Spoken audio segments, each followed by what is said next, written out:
Dr. John Sharpley, and Ross Carey.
Hello? Can you hear me? Hello? Can everyone hear me?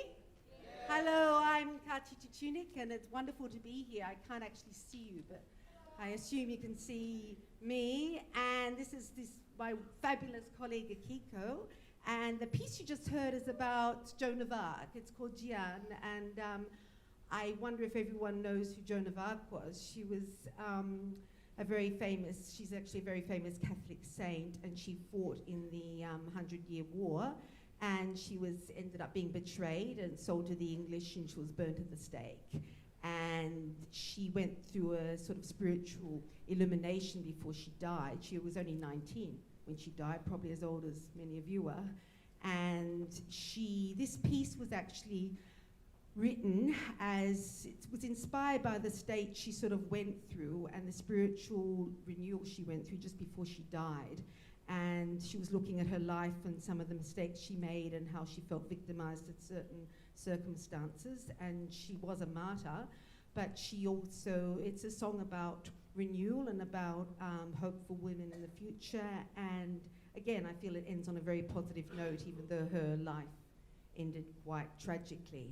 And I think the text was written by a friend of mine in Australia, and it was written for the rock opera, which was called Jeanne d'Arc, which is French for Joan of Arc. And I was commissioned by this friend of mine, and part of the commission fee was a trip to Singapore, so without this piece I would never have gotten to Singapore in the first place. So it's very, and this piece was actually premiered in Singapore by Akiko during the Asian Composers League festival back in 2013. But for this commission, it's the last part of the rock opera, and so I just set that to music. Now I think Akiko has a few words to say about this piece. Hi everyone. I want to talk a little bit about what you expect when you work with a composer. The first time I sung this piece, when I premiered it, it was with a different violist. Some of you probably know him, Kylan. He teaches here as well. So when we did it together, it had a very different feel. And this time, doing it with the composer herself and also being two women, it brings a very different energy. And there's a really fine line between how much of yourself you bring to the piece and how much respect you give to the person who wrote it. And I think that's a really fine line. And you still have to play all of the notes that she has written for you, but then you have to decide what to do between those notes. And depending on who you work with and how much input she's willing for me to give, there's always that push and pull. So this time it was a lot stronger than the last time when I actually played it with Kylan.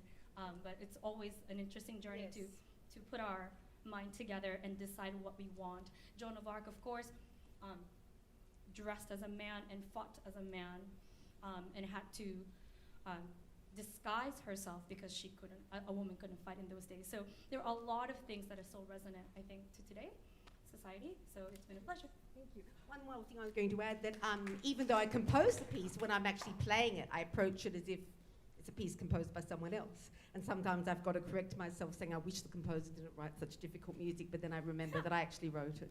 So, or sometimes I think, well, I really should respect the composer's dynamics a bit more, but then I realize, oh, I was the composer. So when you actually write a piece, I think a lot of you probably, I don't know how many of you want to become composers, but a piece actually takes on a life of its own, and it becomes, a living being on its own in many ways. And so that's the experience I get being a composer who actually plays their own work sometimes. Okay, but I'm very grateful to Akiko. I think she's, it was fabulous to work with and very sensitive, and we're very lucky to have her here.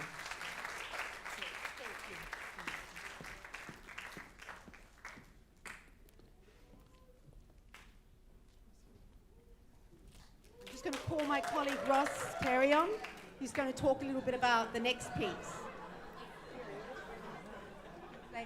We're going to talk after we play, actually. So we'll get the over and done with. I'm just trying to delay.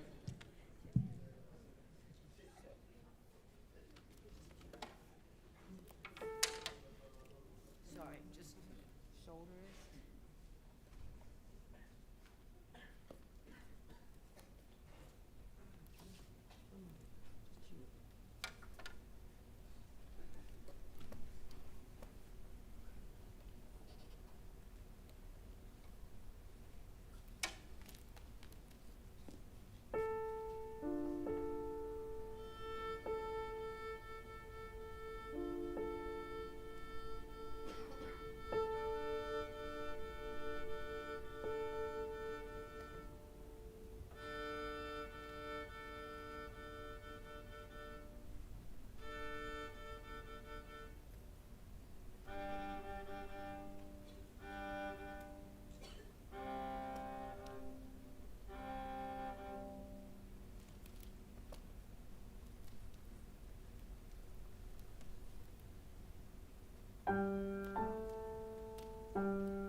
I'll just let Ross, my colleague, talk about this piece, because really it's got an interesting history.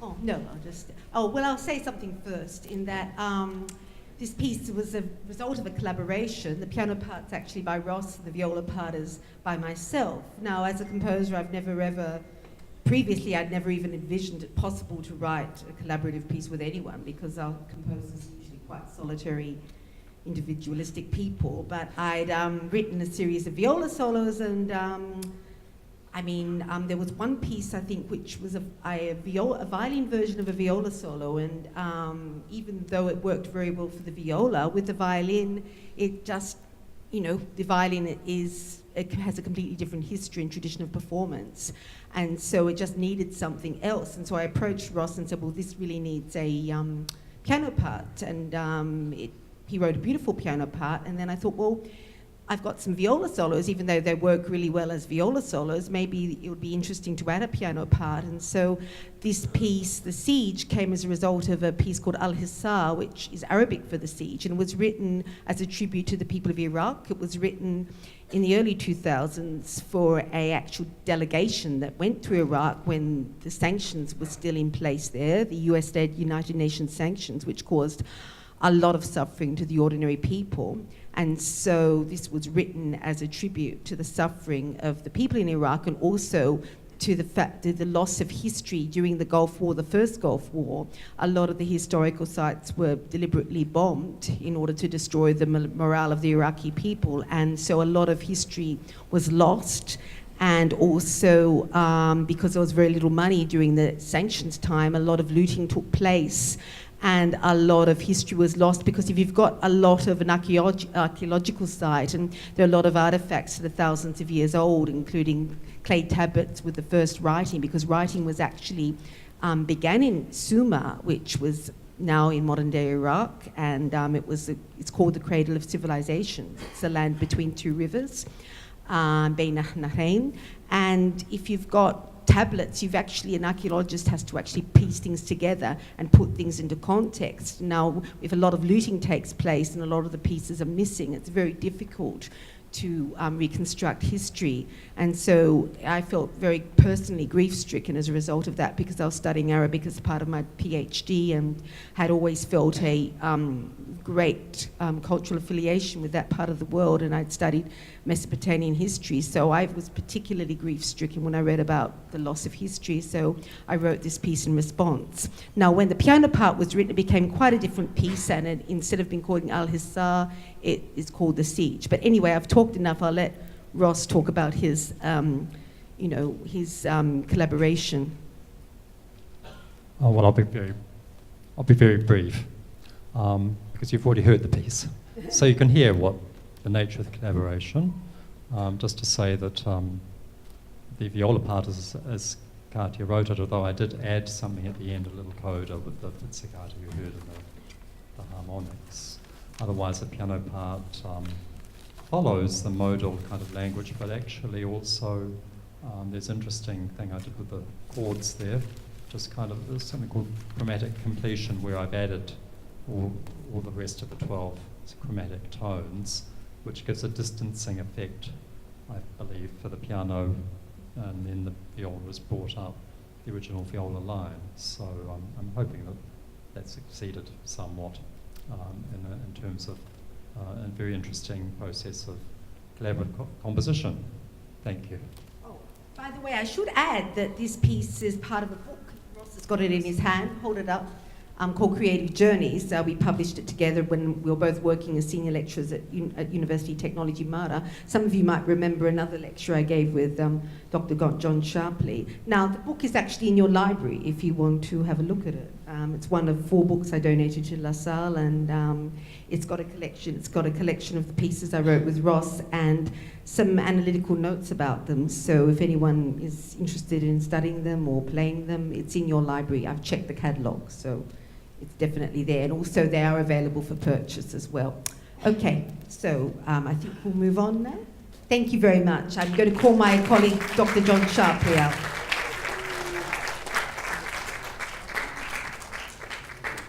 Hello. Wow, you're a friendly group. It's a real pleasure to share the stage with some very dear friends and colleagues. I'm sorry? And our collaboration and our friendship goes back a number of years and many countries. So it's a great pleasure. I want to play for you today some pieces that mean something to me personally. We always think about identity and where we're from. And as an artist, how do we express that? So some years ago, I wrote a piece that was dedicated to my home. I don't know if you know where I'm from. You probably won't guess by looking at me. I'm from Texas. And Texas is quite multicultural, as you may know. And we've actually been under 6 flags. We were even a country once. And there are those who say we should be again. And there are even talks of succession. I wouldn't mind that, actually. And these 3 pieces I'm going to play today represent these different influences that have been in my life too. The first is a blues. So I'm going to play some blues for you. It's the color of my shirt. So just look at my shirt. That's all you have to do. But what I'm really interested too in the blues has suffering in it. It has a deep sadness, but it has a beauty. But it has something inside of it. What happens when you take away the notes, when you take away everything that you recognize and you go into something that's beyond all that, and you realize there's something else there, and that's what we're trying to find. So I hope you notice at some point in the piece, in the middle of the piece, some strange things happen, which is like taking off the mask. The next piece is based on a Texas-Mexican border song.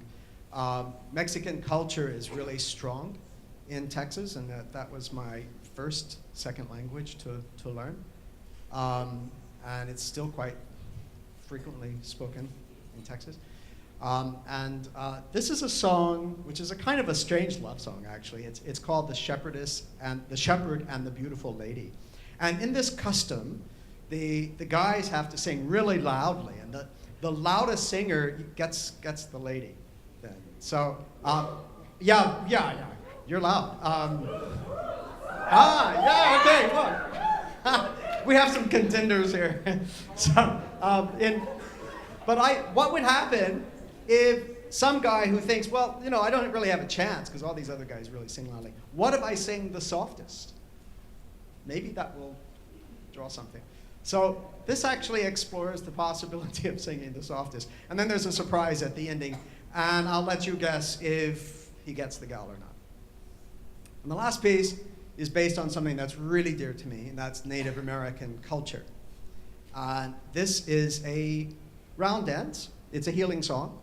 And it was the song itself is taken from an Eagle chief, LASALLE, who is of the Pawnee tribe. And this was taken in the 1890s or so, this particular song. And it's about healing, it's about unity, it's about fraternity, it's about becoming one with the universe. Thank you.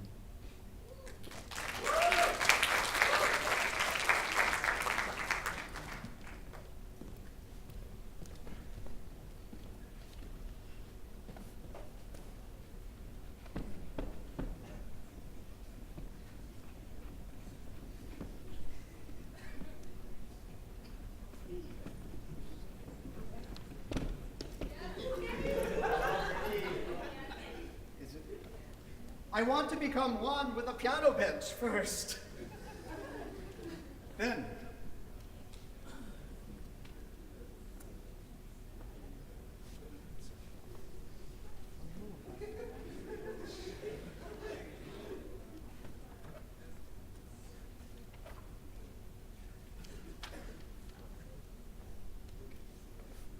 Okay, that's good. Thank you.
Hello, everyone.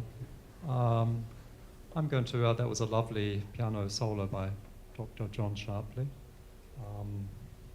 Very varied moods, and I'm going to present something of my own now, which is entirely my own composition, not a collaborative effort. Well, entirely my own composition. There are actually 8 of these very short pieces. They're a variation on a certain well-known tune, which you're all going to recognize. So I might just leave it at that.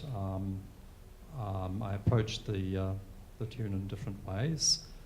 Each of these 8 pieces is dedicated to a contemporary composer of my acquaintance.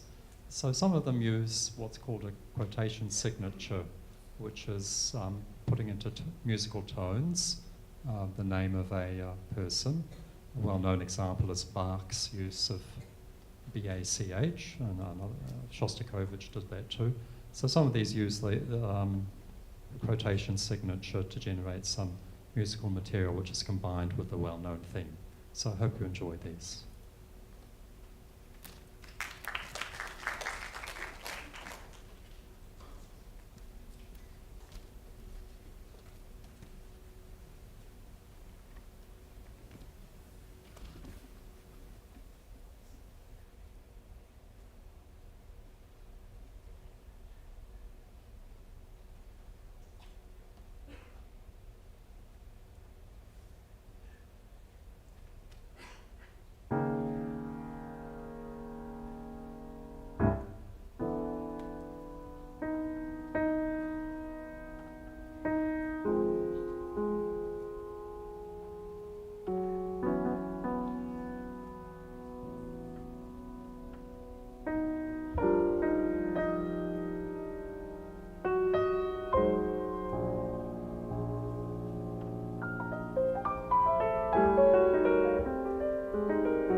issue with this, can you get them to contact me, please? Thank you. Thank you very much.